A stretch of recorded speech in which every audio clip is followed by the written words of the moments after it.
All right, your time right now, 5:17. Let's go ahead and get a check-in with Juan. You know, earlier I made a little bit of a mistake. I said it wasn't pea soup out there. At least that wasn't for my drive to work, but that's not the case for everybody, Juan. Yeah, that's absolutely right. Here in Corpus Christi, everything is smooth sailing. We don't have really any fog concerns. A little bit of a breeze near the coastline, but as Paul mentioned, some of the inland folks do have some of that fog that is forming out there. We're taking a live look right over into downtown Corpus Christi, and look at those temperatures. We're at 61 degrees, and again, that nice south-southeasterly breeze at only 10 miles per hour across the area. And as we look at temperatures area-wide, we do have some upper 50s out around Mathis, Orange Grove, Alice, and even Hebbronville and Falfurrias into the mid to upper 50s. So a little bit of a chill to the air. And right along the coastline from Rockport down to the Naval Air Station, those temperatures are in the middle 60s. Our water temperature is also coming in at 65 degrees as well. Now, the reason why we have some of that inland fog is because a lot of the winds for the inland folks are not that bad, only going to about 4 to 8 miles an hour. But once you get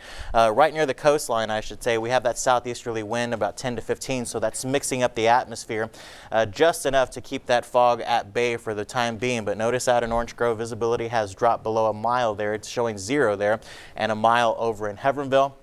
So if you are into those regions, certainly use caution. Just give yourself a little bit of extra time to arrive to your destination safely. So here is the hour-by-hour forecast. Boy, it's going to feel like spring out there this afternoon. We're holding on to 61 right now, but notice by 11 o'clock already into the mid-70s. I do think we'll have a little bit of some of those fair weather cumulus clouds that'll mix in later on this afternoon, and we'll hold on to breezy conditions at about 10 to 20 miles per hour. But look at that. From 1 o'clock going to about 4 o'clock, we're going to be looking for that afternoon high right at about 84 degrees. And I wouldn't be surprised for some of our inland folks to be pushing 90 degrees this afternoon, about 88 over in Alice and into Kingsville. That includes the folks off in San Diego, Fremont, up around Alfred, and into Sandia as well, near Orange Grove, into the upper 80s, 84 here, 83 up the road in Sinton, and we'll look for those mid to lower 70s right near the water. Thankfully, the Gulf of Mexico will keep things just a tad cooler for you folks there. So again, we'll look for breezy winds today, south-southeasterly at 10 to 20. Then the frontal boundary comes in late tonight